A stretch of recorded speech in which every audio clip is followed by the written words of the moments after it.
their own ways. Rather than flowing from the divine source, the Bible illuminated by the Spirit, their teaching stems from arbitrary, personal choice.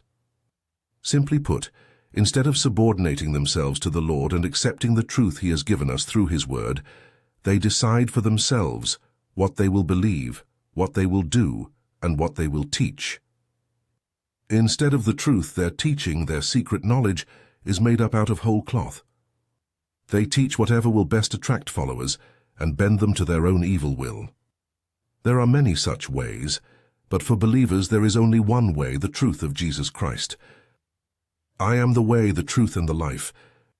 No one can come to the Father except through me. John chapter 14, verse 6. Clouds. Therefore they, that is, false teachers and those who follow them, will be like the morning mist, like the early dew that disappears, like chaff swirling from a threshing floor, like smoke escaping through a window. Hosea chapter 13, verse 3. Mists and clouds are proverbially insubstantial and impermanent, for example James chapter 4, verse 14. They melt away in the sunshine and are easily blown away by the breezes. Such are these false teachers and the supposed substance of their teaching. It will not abide or endure the bright sunshine of the light of truth, and neither will they nor anyone foolish enough to believe their words and follow them. For these clouds are also clouds of false promise. Instead of hoped for rain, they bring only darkness and continual drought. Barren trees. And Jesus, seeing a fig tree by the road, he came to it and found nothing on it but leaves, and said to it, Let no fruit grow on you ever again. Immediately the fig tree withered away. Matthew chapter 21, verse 19. False teachers and their teaching may present an attractive front, but in fact they bear no edible fruit, only poison fruit. They are inveterate unbelievers with no thought of repentance. Unlike a good tree which, even if cut down, at the scent of water may spring up again, bud and put out branches like a young plant, Job 14:9, they are doubly dead, uprooted from the soil of the truth, with no chance and no intention of ever producing anything good. Verse 13. They are wild waves of the sea, belching forth their own shame. They are stars which refuse to follow any fixed course, for whom the gloom of darkness has been reserved forever. Jude chapter 1, verse 13. Wild waves. Be ashamed, O Sidon, for the sea has spoken, the strength of the sea, saying, I do not labor nor bring forth children, neither do I rear young men nor bring up virgins. Isaiah chapter 23, verse 4. The sea and its swells are hostile by nature to mankind. They provide no place for home or hearth, and danger abounds for anyone venturing upon them. And they produce no fruit in the way fertile land does. Rather, the sea, when stirred up, disgorges all manner of flotsam and jetsam, unuseful and unhealthy for mankind. In a similar manner, these false teachers belch forth dangerous and malevolent material whenever the evil spirit moves them. Believers should therefore view any intercourse with them as being equally dangerous to setting out to sea when the waves are wildly crashing against the shore, for this description highlights the instability, dangerous ferocity, and inherent foulness of these false teachers. Wandering stars. The Greek actually says planets, all celestial bodies being of the same essential sort to the Greek way of thinking. That is, an asteroid, a planet, and a star are not three completely different things to them, but rather belong to the same category of anything visible in the heavens.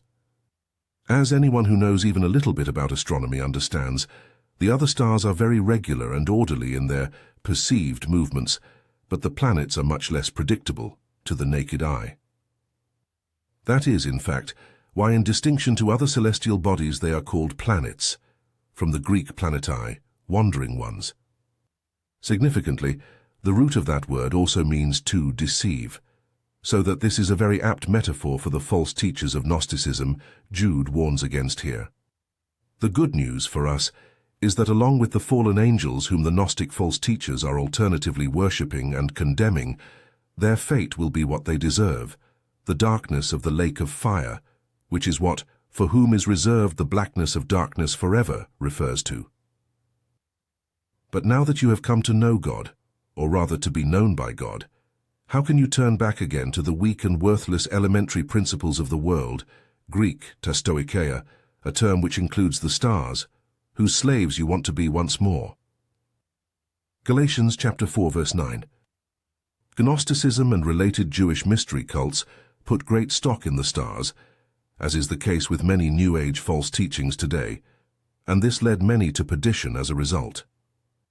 The stars and the planets, the sun and the moon, and their predictable movements are not bad things per se. God gave them to us not only to provide us with the light we need, but also to mark off the seasons. Genesis chapter 1 verse 14. God has clearly put the stars in place to show us that there is a Creator who has organized all things according to a precise plan, so that men might seek Him out and be saved through Jesus Christ. Acts chapter 17 verse 24 to 29, that is, for natural revelation.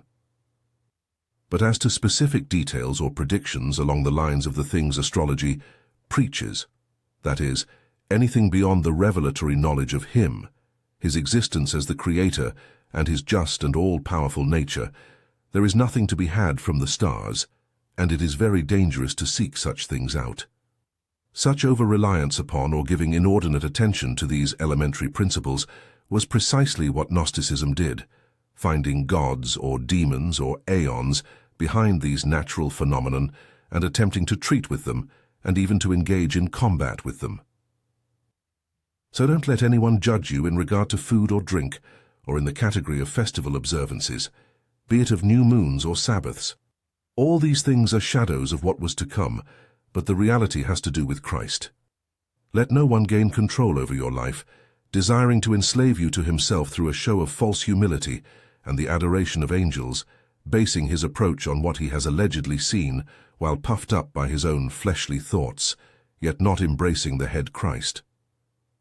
For it is from this source that the entire body, the church, is truly supplied and instructed through all its joints and sinews, and thus produces the growth that God has given.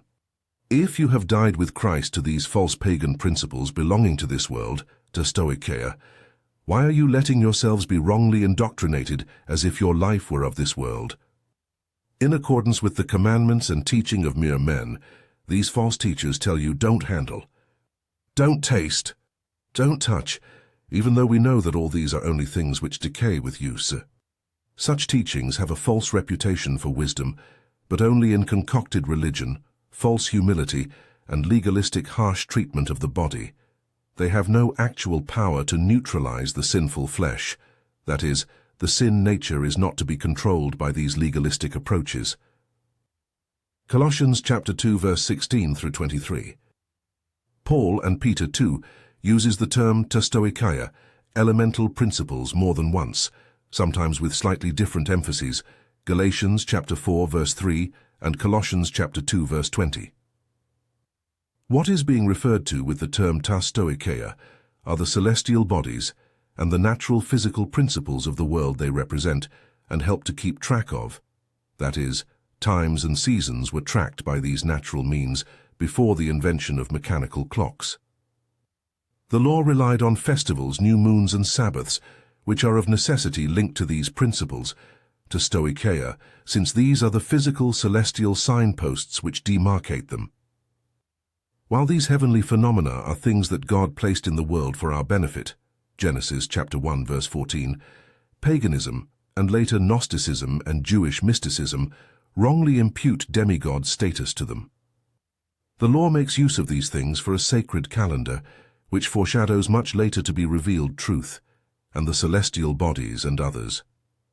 Also serve as powerful witnesses of natural revelation, for example, Psalm chapter 19 verse 1 and following. But they do not give us anything more than such elemental truths. Astrology is a pernicious evil, for example, and will never bring anyone to spiritual maturity, even when used correctly to glean the existence, power, and righteousness of God from what He has made. Romans chapter 1 verse 20. So the times and seasons that the constellations help us to track are just that. We navigate by the stars, and we chart the seasons by them. But they do not contain any secret information, and all such theories and mysterious teachings, Whether pagan or Jewish mysticism, or Gnosticism, or present-day New Age, false teachings are dangerous and to be avoided by believers wishing to walk close to the Lord. That was true in Jude's day, and that is why he is so concerned for the spiritual safety of the congregations to which he is writing in this regard.